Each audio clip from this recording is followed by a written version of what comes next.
Ngayong gabi sa Untold Stories mula sa Face to Face. Ano ba talaga ang gusto mo, ha? Mag-aral o mandukot na lang, ha? 3 taong gulang pa lamang si Annalyn ay laman na siya ng mga kalye at eskinita ng Quiapo. Sa kanyang murang edad, namulat agad siya sa karahasan at kahirapan ng buhay. Sa mismong kalyeng ito, darating ang panahon na siya ay mamamalimos hindi lamang ng barya, kundi ng sustento at pag-ibig sa lalaking minahal niya. Marunong ka gumawa ng bata, hindi ka marunong magsistento.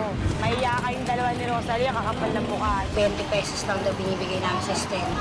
Wala ka nang mapakain sa anak mo, nagmamalaki ka pa. Pinagpalit mo ako dyan sa pakwak na yan. Pokpok nga ako, pero masarap naman.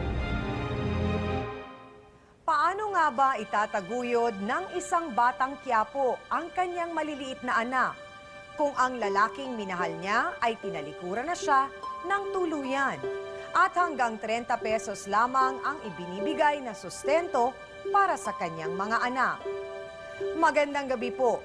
Ako po si Ami Perez at sa likod ng bawat problema at komprontasyon, may mga kwentong hindi nyo pa nalalaman. Ito ang Untold Stories mula sa Face to Face. Tampok ang totoong buhay ni Annalyn Pangan sa kwentong Kapag Umibig ang Batang Quiapo.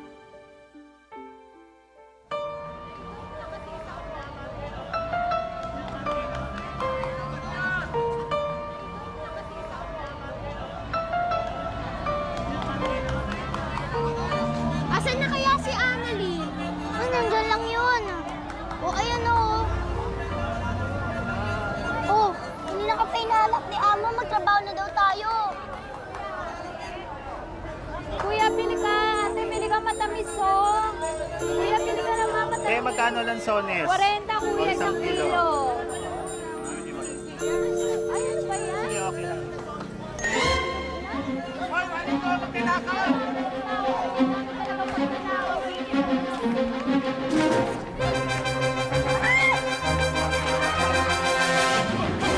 Ikaw yung leader ng tropang ganda, di ba?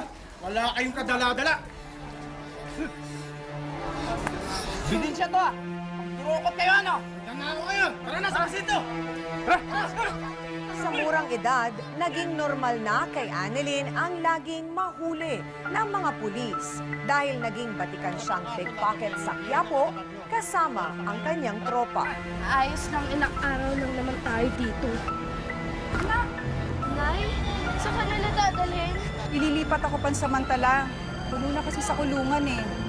Pero ibabalik din ako pag hindi bumaba ang hatol sa akin. Uy, ano naman ang pinasok mo? Dukot pa rin, Nay. Pero wala yun. Madaling malusutan yun. Anak, hihintayin mo pa bang magkasama tayo sa kulungan? Mag-aral kang maigi. Makinig ka sa lola mo at sa tito mong nagpapaaral sa'yo. Huwag mo nang sundan ang yapa ko. Alagaan mo mga kapatid mo. Kailan ka ba talaga makapalaya, Nay? Mahirap nang kami-kami lang. Matanda na si Lola.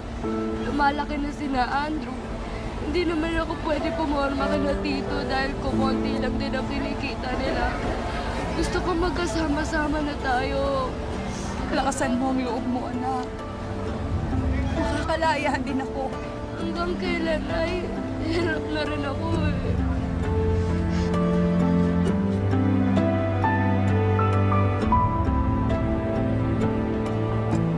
Sige, dali nyo rin.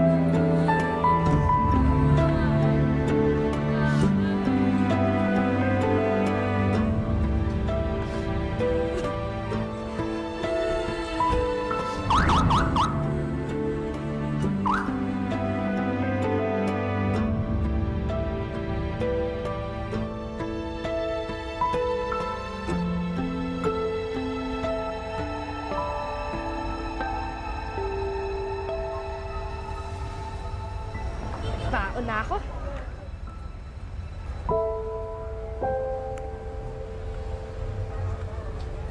Malas ko naman, pente.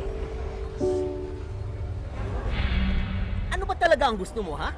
Mag-aral o mandukot na lang, ha? Wala ka talagang katakot-takot, ha? Abay, sayang lang ibinibigay ko sa imbaong kung kanyang puro pandurukot na lang gagawin mo.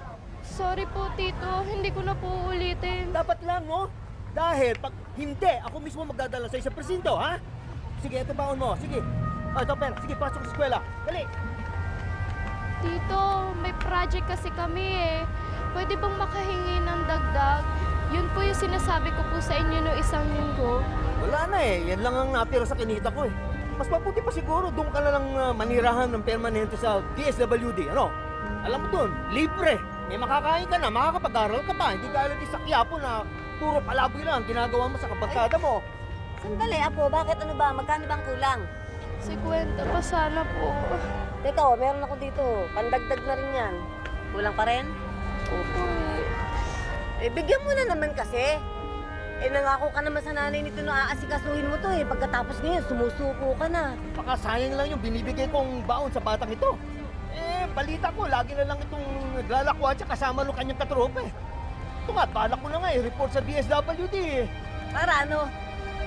Para magkahiwa-hiwalay sila? Alam mo, pag araw-araw pinagagalitan mo tong batan to, hindi malayo. Makikisama na to, makikipisa na to sa ibang tao. Wala na akong pera kundi ito. O sige na, yan na, yan na. Salamat po. Sige po, papasok na po ako sa school. Sige. Grade 5 lang ang natapos ni Annalyn at magmula noon ay naging palaboy na siya. Sa paglipas ng ilang taon, isa na siya sa mga siga-siga sa lugar nila. Pero magbabago ang buhay ni Annalyn nang makilala niya si Jason. Grabe. Uy, ano? Sasama ka ba? Naku, maraming deboto sa simbahan ngayon, maraming tao. Naku, tsak, tiba-tiba tayo. Mas muna ako, girl. Kayo muna kumoto ng mga wallet dyan sa libahan. Si Annalyn ba tong kaibigan natin o bait-bait ang Santa-Santita? Ang pinagkaiba, in love na Annalyn. May nagpapatibok na sa puso ng ating katropa dito. Alam mo ba, nagpapagirl siya ngayon, kaya stop muna siya sa pandurukot. Ano? Eh, sino naman ang nagpabagong buhay dyan sa Annalyn na yan, ha? Di ba kayo? Kilala niyo yun. Yung nakilala ko na sabi niyo, cute. Tindera sa palangka. Si Jason! Correct. At may date kami ngayon, kaya pass muna ako dyan sa mga wallet na dudukutin ko. Good girl muna to. Weh! Girl! Wala ako sa'yo. Ewan ko sa'yo. Hi, Annalyn. Ay, kilala mo na tropa ko, di ba? Oo naman. Josephine. Ay. Panganda. Stig. Mano, tara na. Tara. Sige. Muna kami, ha? Sige yan. Pwede Kita na kits lang kami mamaya. mamaya. Dito sa simbahan, no? Dami kasing tao, eh. Oh, gulaman, gusto mo? Mani. Fishball. Kwek-kwek. Isaw, ano? Ito naman, may akong pakainin ako. Masyado mo ako ini-spoil niya. Baka masanay ako. Sige ka. Eh, yun naman talaga ang plano ko, eh. Ang alagaan ka at gawing nag-iisang prinsesa ko. Naku. Hmm? Naku. Hmm? Baduy mo. Naku, baka nakakalimutan mo. Matagal na kitang sinagot. Kaya yung mga pambobola mo, di na ubra yan. Bola. Eh, baka ikaw may bola dyan, ha? Eh, yan, oh. Ilang buwan na lang magiging nanay ka na. Tsaka tatay na ako. Saka itong bolang maliit na to, sobrang alagaan ko to. Pangako ko yan. Ex-man, cross mo yan. Ako rin, pangako ko. Pagiging mabuting asawa ko at nanay sa anak natin. So, bagong buhay na ako. Tigil ko na yung pandurukot. Para sa'yo. Para sa atin. I love you. Love you too. Nagsama na nga bilang mag-asawa sina Jason at Annalyn. Pero makalipas ang 2 taon,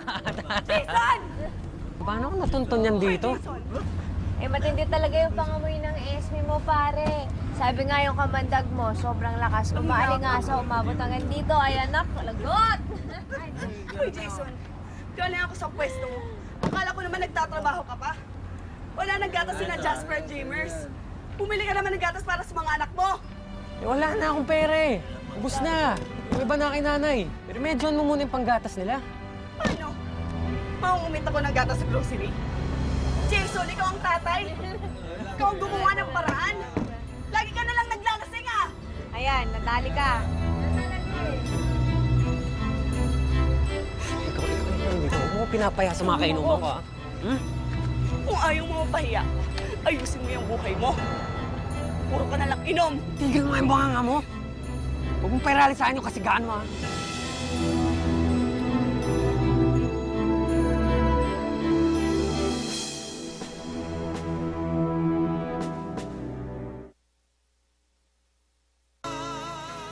Saan yung pangako mo na alagaan mo ako at mga anak natin? Pangako? Ha? Wala na yun. Matagal ko na binura yun simula nung umasta ka dahil pananay ko. Mali ba ang manghingi ng panggata sa mga anak mo? Hindi naman para sa akin yun ah. Sino ba ang nanay na gusto makita yung mga anak niya nangungutom? Alam ko yun. Kaso na laging mari ang itrata mo eh. Kung mangingi ka sa akin, parang hawak mo lagi ang leg ko. Magbibigay naman ako pag meron na. Meron naman ah! Inuuna mo lang yung pag-inom mo. Eh pagdating sa pamilya mo, ubus na! Eh sa ganun lang ang pera ko eh. Alam mo kasi, ikaw kung marunong ka lang makisama, ha? Eh di sana pabor sa nanay ko at naabutan tayo ng pera. Makisama lang, ayaw mo pa. Eh ano ngayon? Oh, pare-pareho tayong gutom. Isip ng buhay ito, umuwi ka na nga dun. Jason, ha? Napapanay-panay ang pag-iinom mo. Nagsumbong nga pala sa akin si Annalyn. Nagkasakitan daw kayo. Yan ay, paano hindi mo naman sasaktan yun? Ipinapaya ako eh. Pinamumukha ba naman sa akin na wala akong kwentang ama? Eh di yun, nakatigim tuloy siya. Yan ang sinasabi ko sa iyo noong